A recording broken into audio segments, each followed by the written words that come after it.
नमस्कार, आप देखना शुरू कर चुके हैं दासूत्र और आपके साथ मैं हूं रामकृष्ण गौतम।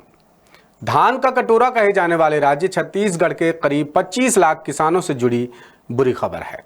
बीजेपी की साय सरकार के लाख दावों और वादों के बावजूद धान उगाने वाले किसानों के हिस्से में बड़ी निराशा आई है। सरकार ने हाल ही में ऐलान किया है कि वो नए सीजन की धान खरीदी 15 नवंबर से शुरू करेगी।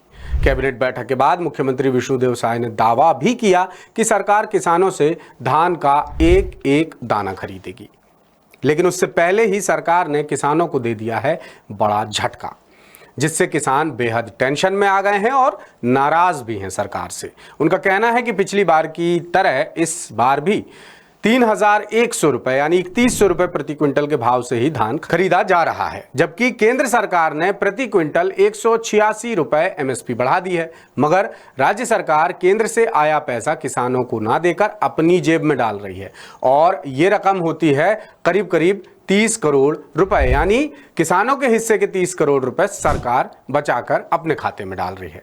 यह मसला इसलिए भी अहम है क्योंकि छत्तीसगढ़ में धान का ये जो मुद्दा है हमेशा सियासत की दशा और दिशा तय करता है, सरकारें भी बना और गिरा देता है।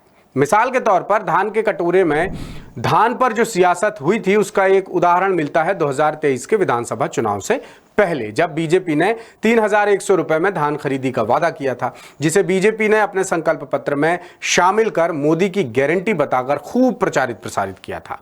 बीजेपी का ये दांव चल निकला और किसानों ने बम्पर वोटिंग की और इस बम्पर वोटिंग से बीजेपी ने कांग्रेस को हटाकर सत्ता पा ली। उस दौरान केंद्र सरकार की तरफ से राज्य को 2,300 रुपए प्रति क्विंटल की दर से पैसा मिलता था, जिसमें 800 रुपए और मिलाकर राज्य सरकार किसानों को देती है और इसी आधार पर पिछले साल की धान खरीदी हुई थी।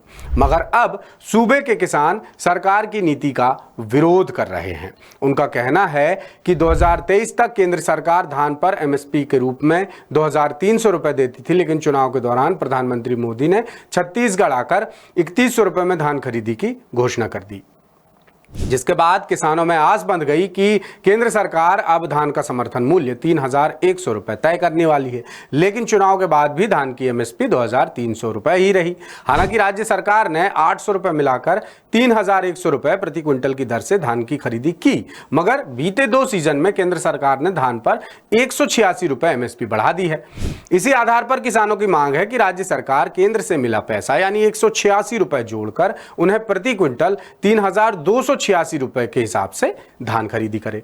लेकिन राज्य सरकार ने केंद्र का पैसा जोड़कर अपने हिस्से का पैसा कम कर दिया, जिससे किसानों में है भारी नाराजगी। अब कांग्रेस सरकार के कार्यकाल में धान खरीदी के हाल देखें तो मामला अलग था। कांग्रेस के कार्यकाल में किसानों को ज्यादा पैसा मिलता था। कैसे, चलिए देखते हैं। कांग्रेस सरकार में किसानों से 2,300 रुपए प्रति क्विंटल के हिसाब से धान खरीदी की जाती थी। इसके अलावा राजीव गांधी किसान सम्मान निधि के तौर पर भी सालाना 9,000 रुपए प्रति एकड़ दिए जाते थे। यह पैसा 4 किस्तों में मिलता था, जिसे मिलाकर किसानों को धान की कीमत 3,200 रुपए प्रति क्विंटल मिलती थी। मगर बीजेपी की सरकार बनते ही राजीव गांधी किसान सम्मान निधि बंद कर दी गई। साल 2025-26 में सरकार ने कुल 1,60,000 मीट्रिक टन धान खरीदी का टारगेट सेट किया है। सरकारी आंकड़ों के मुताबिक छत्तीसगढ़ में करीब 25 लाख किसान धान की खेती करते हैं। इस हिसाब से राज्य सरकार के फैसले से सीधे तौर पर 25 लाख किसान प्रभावित हो रहे हैं, जिनके हिस्से का 30 करोड़ रुपए सरकार खुद की जेब में डाल रही है।